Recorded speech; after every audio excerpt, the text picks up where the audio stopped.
show, feel free to see him in the back of the room later on. Now I'm going to talk a little bit about the adaptations that the ocelot has, because she's had a lot of great ones that would help her to survive.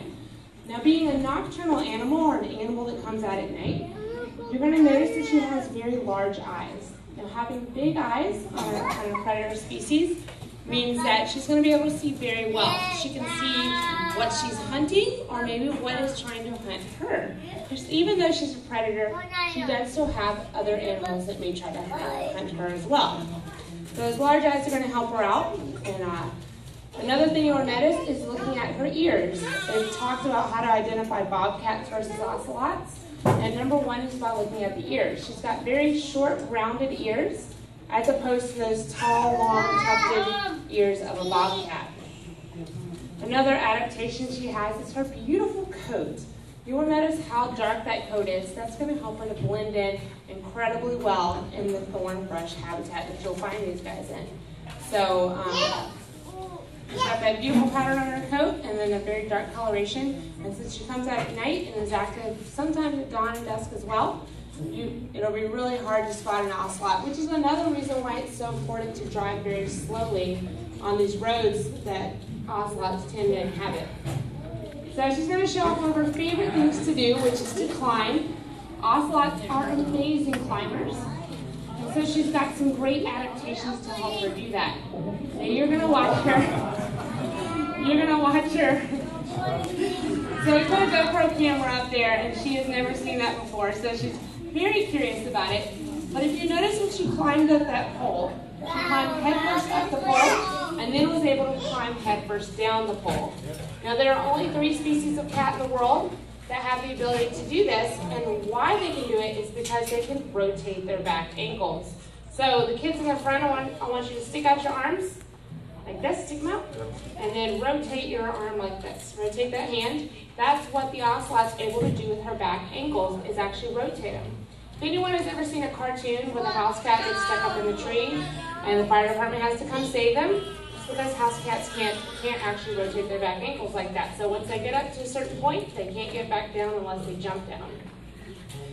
Another thing you can actually hear is you can hear her claws into that rope. So she's got razor sharp claws that kind of work like Velcro for her to help her stick to that pole, or if she was out in the wild, to help her stick to that tree. And another thing is, if you look at the front of her legs straight on, you actually notice that they're not completely straight, they're a tiny bit bowed, and that's so that she can hug that tree. So she can hug that tree so that she can have a nice grip on the tree as well. Now a lot of people wonder, what is Colleen feeding her over there? We like to use a lot of treats during our demonstrations and during our training sessions with our cats, because it's a positive thing for them.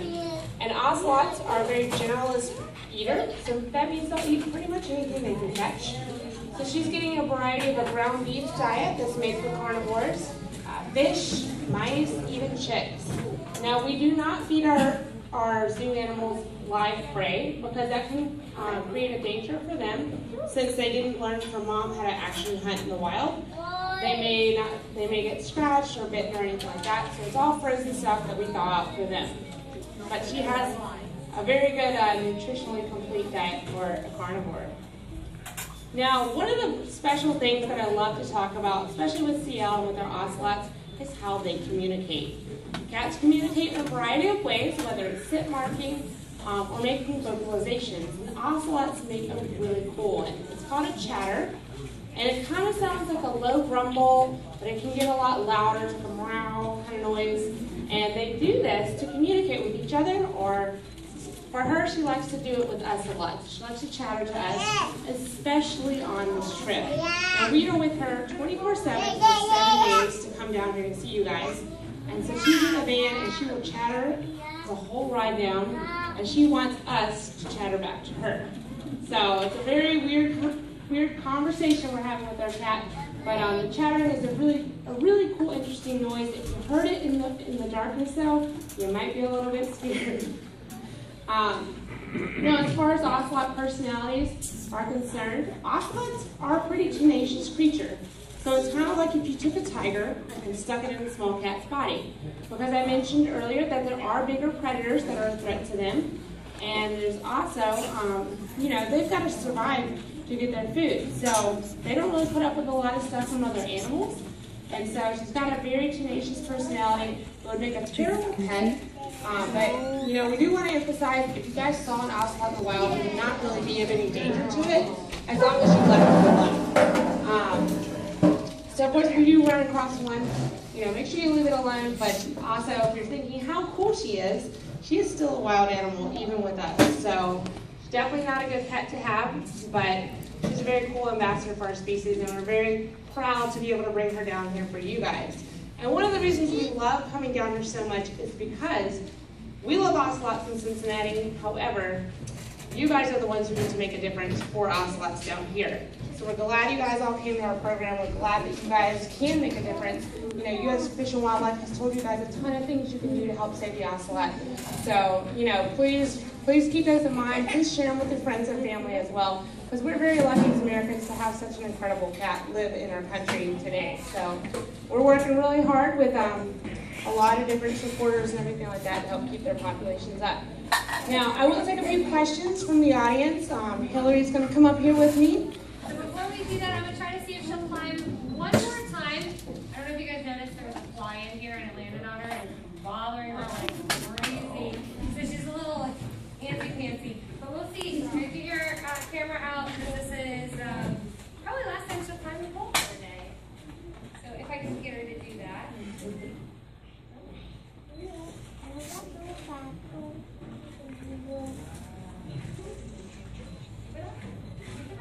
That's a pretty little girl.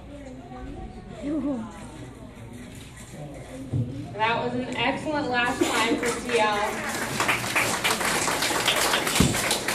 We have done we've done 9 programs in the past 2 days to get involved with the local people here. There was at the public day today, a lot of media, and we went to the detention center yesterday to talk to the staff workers. So we've done a lot of stuff in 2 days. We're trying to jam pack as much as we can, because, you know, seeing a live ocelot really makes a bigger impact on wanting to help them, right? So you guys, I'm sure you guys all liked her. Now, if you guys have any questions, feel free to raise your hand. We'll try to answer a couple of those for you guys. Can we give you an example? Well, She probably won't chatter now. Oh, you want me to chatter? Okay. I think Colleen's pretty good at it, so. And then it's like, that's kind of how our conversations in the van go. And, you know, after 12 hours, it seems like a pretty great thing. But yeah, it's pretty fun. She's got so much personality. We love this cat so much. One more thing I like to point out of her personality is she's the kind of animal that if she wants something, she's going to get it. So she tried to knock over the microphone pole earlier and stuff like that. So she's got a lot of personality. Do we have any other questions back there? With in vitro, are they using that more often now to try to increase the species more rapidly? Sorry, what did you say? With in vitro, are they trying to increase the species more rapidly with that? You know, honestly, because the man with the plan is back there, I'd rather, Bill, do you want to come up here and address that, or stand up and address that a little bit more? We're probably doing more artificial insemination now. So we're actually taking semen and using it to produce offspring. In vitro involves a couple of different steps. We have to produce the embryo first and then freeze it, and then we can transfer it later. So it's really a lot easier to do artificial insemination. And we do a lot of that in the zoos in North America, with ocelots in particular. And it's probably the one species we've had the most success with, wildcat species, with both artificial insemination and embryo transfer. Awesome, great question. Thank you, Cassie. Thank you, Dr. Scott, for involved with that on that. What's your question back here? In the beginning, you mentioned that their diet was pretty much everything. Is that like out of necessity? Well, in the wild, they would eat a variety of stuff as well. Pretty much, you know, everything was in small birds, snakes, fish, pretty much anything they can catch. So we try to vary their diet at the zoo as well, because we want to have it, you know, we try to have a replicated diet for zoo animals that they would naturally come across in the wild. So that's why we do vary it up. It's good for them to get different vitamins and stuff from different sources of animals. So. Sort of in the wild, I would say you get some species that really only have one kind of prey that they focus on, and that is usually, you know, eons of evolution.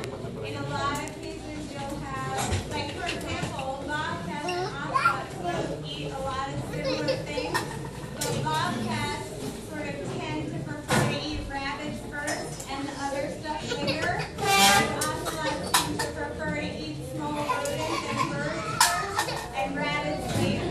So you'll get probably preferences that are based on opportunity. And then also, like all of a sudden, let's say there's a catastrophic event and you run out of bunnies. It means they have a good position to switch to a different kind of prey. When you have things that are really tightly linked, like the lynx and the snowshoe hare, when your snowshoe hare population drops, a year later your lynx population drops. So being a habitat generalist gives you a lot more room to weather differences in, you know, year-to-year availability of prey. What's your question right here? Can you touch the ocelot? No, she is not a touching type animal. So she doesn't really enjoy being touched by people. And so that's why we don't let anyone touch her. But you like having a hand, don't you? Yeah, all our animals still have all their teeth and all their claws. So even though they wouldn't try to hurt you, they definitely could. Was there a question here?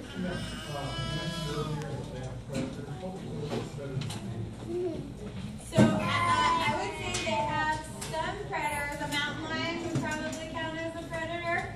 Probably more important for the adults is more like competition and who might win that fight. So ocelots are probably competing mostly with bobcats and with coyotes. So that's kind of who's in the food fight. And then I would say that both coyotes and bobcats would not hesitate to eat baby ocelots if they come across them. Probably not so much because they're hungry for that meal, but because in the long term, that's one less competitor they're going to have to face in their area. All right, we'll take one more question and then we're going to have to wrap up. What's your question there? For females, how far apart are their ink cycles?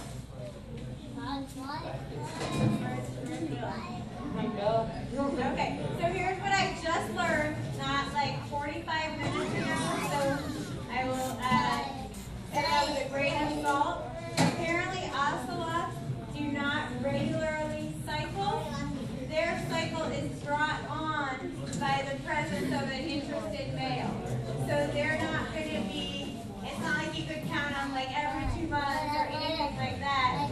Basically, they don't ovulate until there's somebody there who could take advantage of that situation and make a baby. All right, if you have any more questions, we'll be around for another minute or two that you can come and ask us. All right, and thank you all very much for coming out today and learning about ocelots. We're going to direct you to music about